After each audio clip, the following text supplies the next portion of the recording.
Welcome to the Clinical Pen. Great to be here. Today, we're going to unpack some really important health information that you shared with us. We'll be spending some time understanding irregular menstrual periods.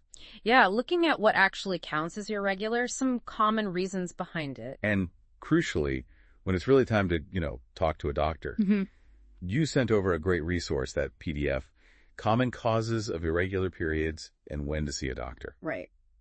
So our goal today is really just to explore that together, pull out the key insights, and help you feel more informed about this, really important part of health. Absolutely. And hey, if you find this discussion useful, please do subscribe to the Clinical Pen wherever you get your podcasts.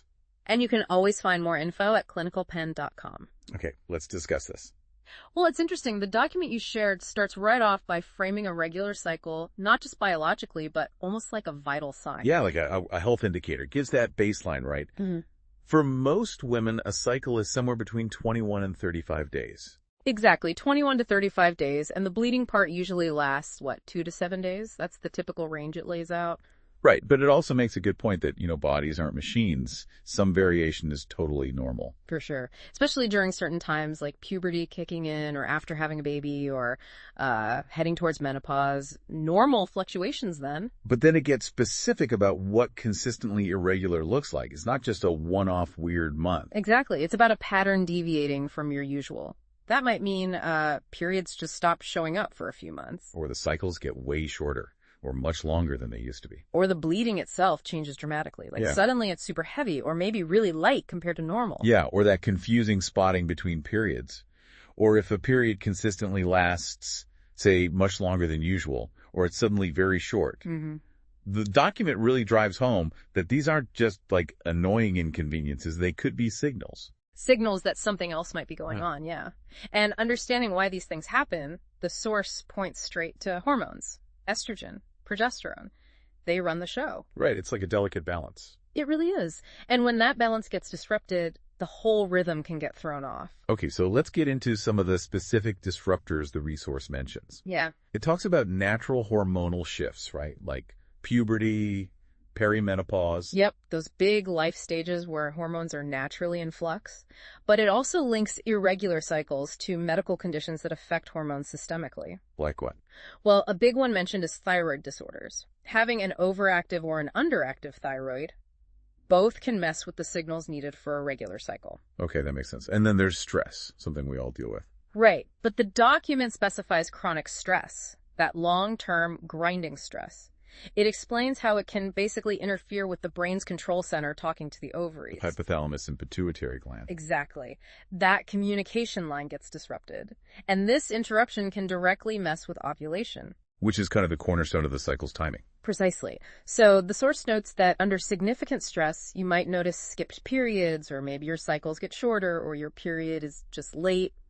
It even suggests things like mindfulness or just getting enough sleep as ways to potentially help manage that stress impact. Yeah, practical tips.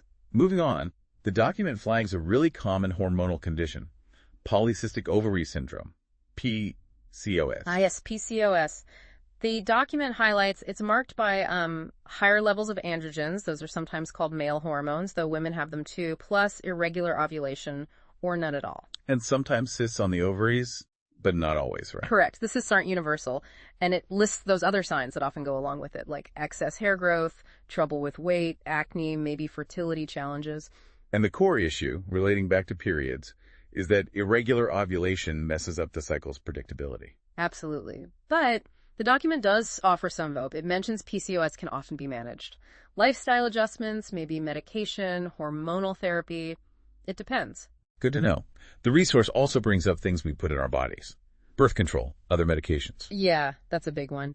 Hormonal birth control, especially the progestin-only types, like some pills, IUDs, the implant, patches, it notes these commonly cause changes. Spotting, maybe lighter periods, sometimes skipped ones. But so that's usually not dangerous. Generally not, and it often settles down after a few months as your body gets used to it. But it does raise that flag about other meds, too. Like what kind of other meds? It lists things like certain antidepressants, blood thinners, chemo drugs, antipsychotics, even steroids. Wow, okay. The main takeaway there is if your cycle changes noticeably after starting any new medication, that's definitely worth a chat with your doctor. Got it. Okay, another major factor the document covers is the link between weight and hormones, big fluctuations, eating disorders. Yeah, it really emphasizes how crucial a healthy weight range is for hormonal balance and regular cycles. Extreme weight loss, obesity, or conditions like anorexia or bulimia. They can all cause periods to become irregular or stop altogether. And it explains why, biologically. If someone's significantly underweight, they might not make enough estrogen. Right. And conversely, being significantly overweight can sometimes lead to too much estrogen, which also throws things off. It also mentions nutritional gaps, really intense exercise, not enough body fat, all can interfere with ovulation. So beyond hormones and lifestyle, the document points to actual physical conditions in the uterus or reproductive system, too. Right. Structural or infectious issues. It lists fibroids. Those are common non-cancerous growths in the uterine muscle that can cause really heavy or long periods. Endometriosis. Endometriosis is mentioned too, where tissue like the uterine lining grows outside the uterus. That often means significant pain plus irregular cycles. And PID, pelvic inflammatory disease. That's an infection. Yeah, a bacterial infection. It can cause irregular bleeding and pelvic pain. And it notes these often come with other symptoms, like bad cramps, pain during sex, fertility issues. Exactly. Which is why if you have those along with irregular periods, getting checked out medically is really important. Okay. Lastly, the document touches on postpartum changes, especially with breastfeeding. Right, because hormone levels shift dramatically after childbirth. And the hormone prolactin, for milk production, suppresses ovulation. That's the key mechanism. Prolactin keeps ovulation on hold. So the document points out it's super common, totally normal, for periods to be irregular or just absent while breastfeeding. And it usually gets back to normal later. Typically, yeah. Once breastfeeding slows down or stops, the cycle tends to find its rhythm again. Okay, so that's a lot of potential causes. Oh. Which brings us to the big question. When should you actually worry? When do you see a doctor? Well, the document is clear. An occasional off month usually isn't a big deal. But if it's consistent, or if the irregularity comes with other new symptoms, that's when you need to pay attention. It gives specific red flags, right? Like no period for over 3 months and you know you're not pregnant. Yes, that's a big one. Or if your cycles are consistently shorter than 21 days apart or longer than 35 days. What about the bleeding itself? Bleeding for more than 7 days straight. Or if it's suddenly extremely heavy or you're passing large clots. Severe pain or cramping is another flag. Definitely. And also, if the irregular periods show up alongside other new things like unusual hair growth, big weight changes, or bad acne.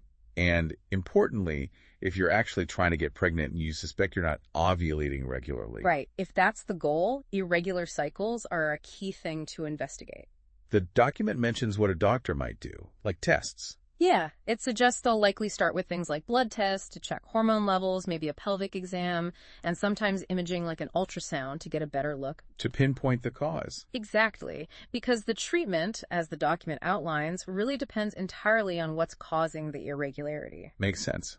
So what are the general treatment approaches mentioned? Well, it lists a few categories. Hormonal therapy is one that could be birth control pills, maybe hormone replacement, or specific meds like thyroid hormone if that's the issue. Then there are lifestyle changes, which are key for many causes. Managing stress better, improving nutrition, aiming for a healthy weight range. And for things like fibroids or endometriosis. For those structural issues, medical procedures might be on the table, possibly surgery. And for PCOS specifically, it mentions strategies like weight management if needed, certain meds to help with insulin sensitivity, and fertility treatments if pregnancy is the goal. Okay, so pulling this all together from the resource you shared, it seems irregular periods are pretty common, actually. They are, but the key message is not to just ignore them, especially if they stick around or come with other symptoms. Right. We've walked through quite a range of possible reasons, from normal life stage shifts and conditions like PCOS to lifestyle stuff like stress and weight, and even physical conditions in the uterus.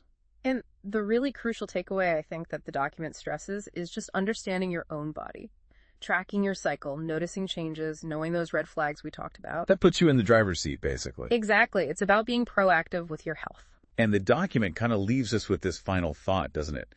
That paying attention, listening to your body, knowing when to get help. Yeah. It's not just about fixing an inconvenience. No, it's more fundamental. It's about catching potential issues early, getting care that's actually tailored to you. And really empowering yourself to manage your reproductive health and just your overall health, really. Absolutely. So the final message is clear.